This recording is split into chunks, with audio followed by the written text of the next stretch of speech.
Hi there, business owner. Are you looking to improve your business knowledge? Do you want to see behind the scenes of successful businesses? And more importantly, are you looking to build a better business in just 15 minutes each week? If so, you're in the right place. Welcome to the 3Bs podcast.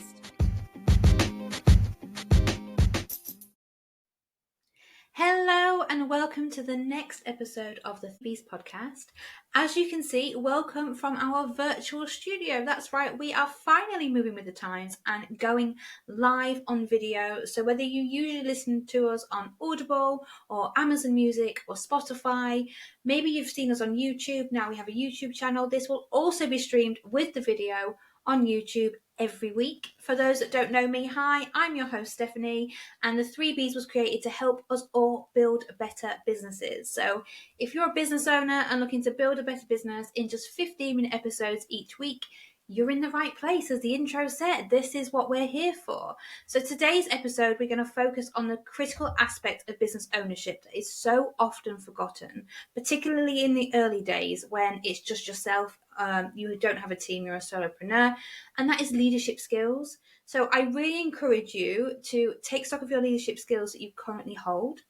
Have a look at where those gaps are. Have a look at the things that you're not so strong at that you need to really work on and work on those skills. Even if you are right now a solopreneur, a sole trader, working on your own, or even a really small team, those leadership skills, get them right now, set those firm foundations for growth, and you'll have much more success in the long run. All those little errors and common pitfalls you can overcome in the early days. And that has a lot less of a direct impact on the business as it grows. So let's get into this week's episode.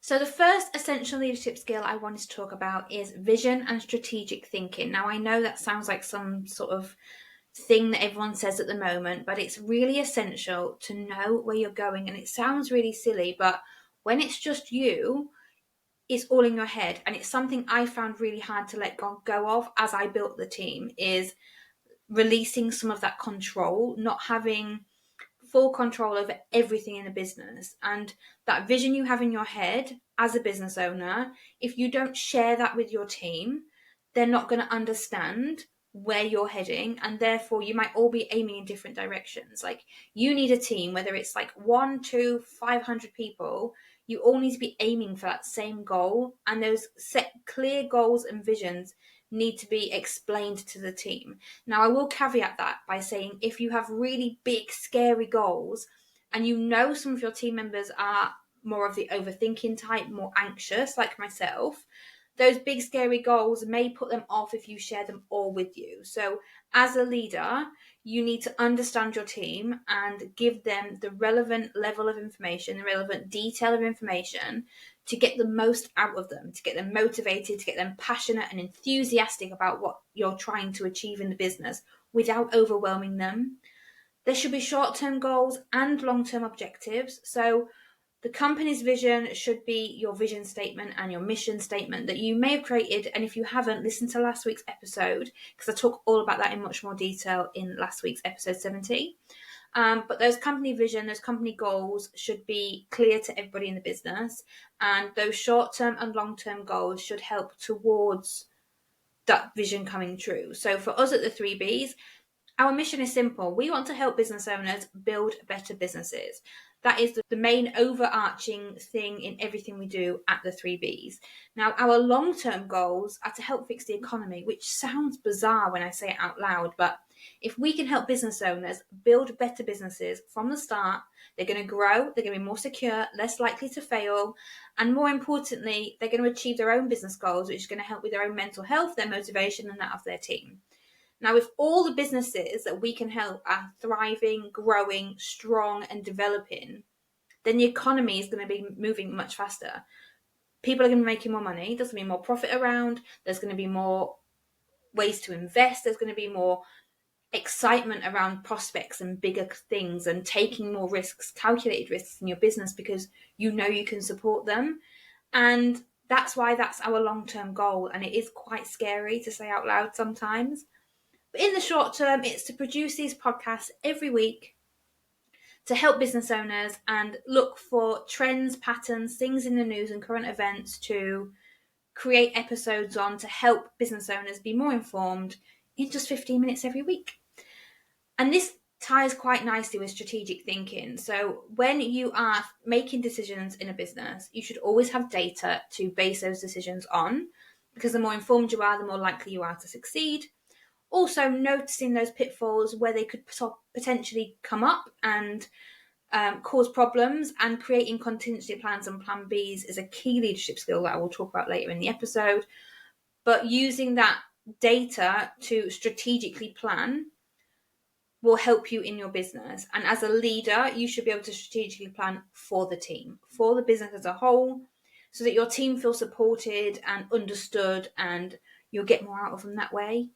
So thinking strategically also comes with using those short and long-term goals and your company's vision when making decisions on the business. So for us, every time I think about what we're going to publish this week as an episode on the podcast, or whenever we plan the next couple of months of podcasts, what guests we want to have on, what they have to say needs to align with what we're doing. So the type of guests that we have, and by the way, the next few weeks, I've got some amazing guests coming on. So make sure you subscribe on YouTube or wherever you're listening so that you don't miss out on those conversations, because they were amazing. We think about, does that help us to build a better business? We don't just have anyone on here. We don't just talk about anything on a week to fill a 15-minute slot. It's all thought about strategically to get us closer to that goal of helping you to build a better business. A good example of that is retail businesses, because if you're a product-based business, your strategic thinking is sometimes different to a service-based business. So adapting to changing consumer behaviors. So if you are a car manufacturer, if you think of the car manufacturers, even now, the second-hand car market is booming. Like, the value of second-hand cars has increased over COVID and is still high. And that's because when COVID happened, the pandemic happened, and all the factories shut down, there's a backlog of orders. More vans than cars, I believe now, but definitely with like company vans. If you think of the waiting list time right now for a company vehicle is crazy, because they're getting stuck in the ports because of the paperwork that's required, getting them over from the companies.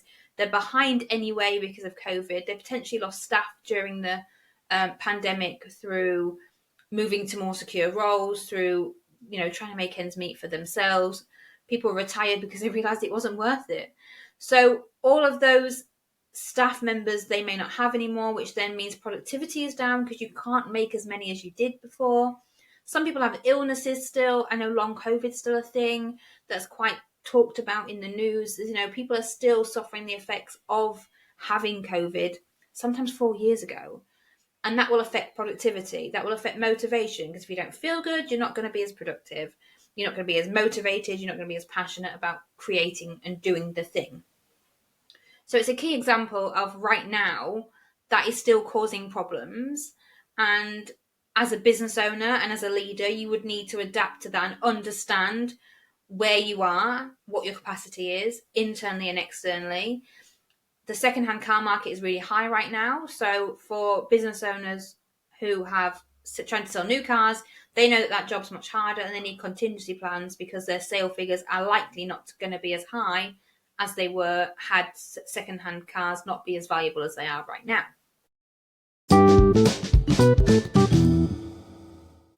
The next thing I want to talk about is communication and interpersonal skills. Now, I created a bookkeeping and accountancy practice and put communication in the name. So ABCS UK stands for Accountancy, Bookkeeping, Communication and Support, because 90% of the businesses that I talk to and that I deal with on a daily basis, communication is their biggest pitfall.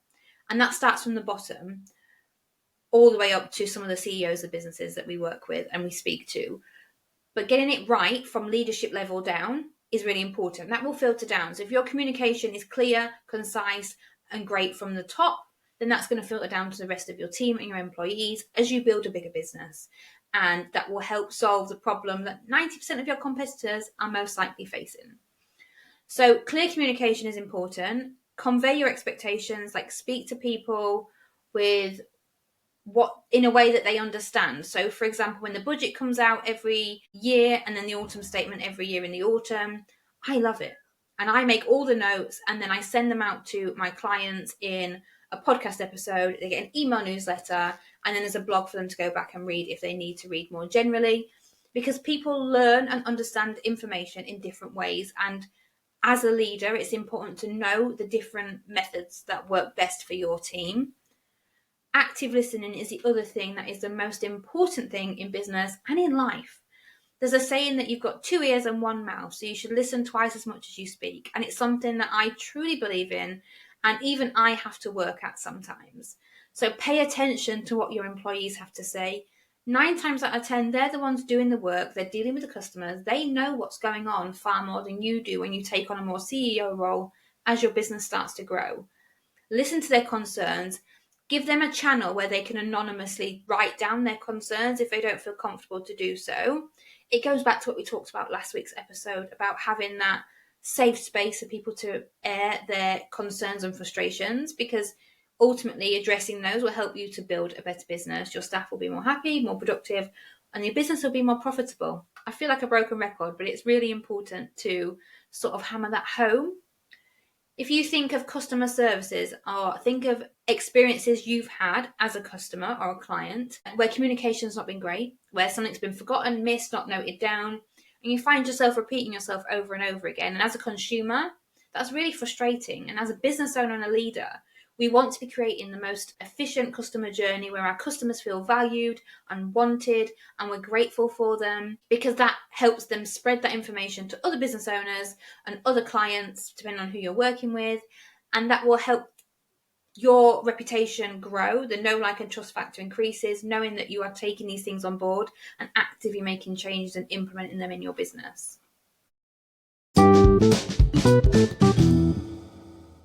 And finally, adaptability and resilience. So as a business owner, you will know it's like a roller coaster. We have highs and lows all the time. There's sometimes far more lows than highs, and it's the twistiest roller coaster I've ever been on.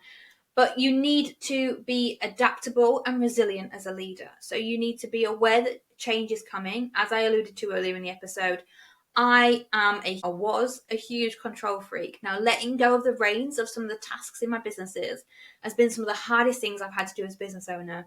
But as a leader, I know I physically cannot do any more. My capacity is at a max. I have children to care for. I have a business to run, and employees that I care about, and clients that I care about even more. So don't tell them I said that. No, they know.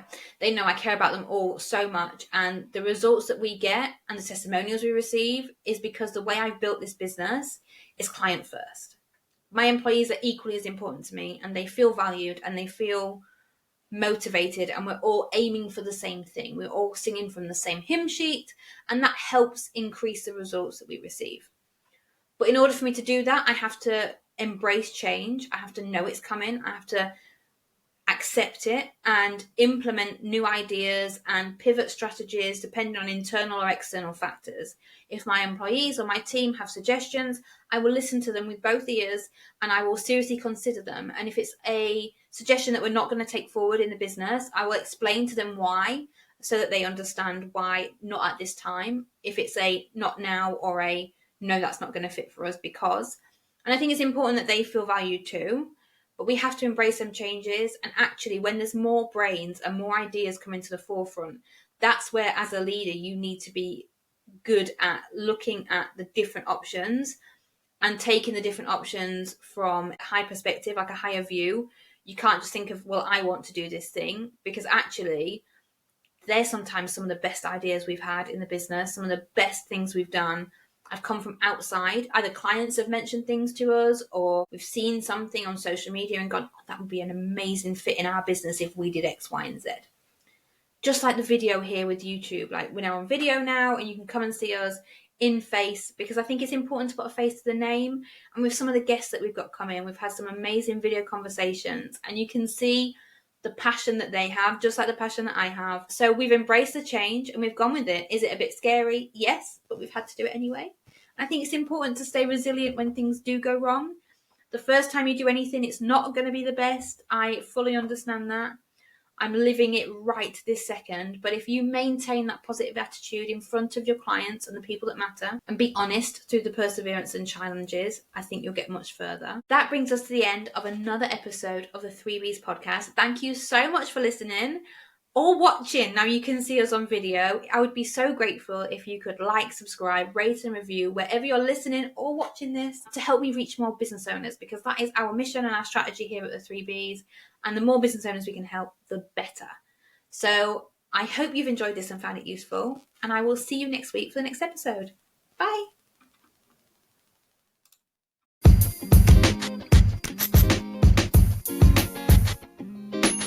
And that brings us to the end of another episode of the 3Bs podcast. Thank you so much for listening. Please connect with us on social media. Like, rate and review wherever you are listening to this podcast so that I can help more business owners build a better business. See you next week.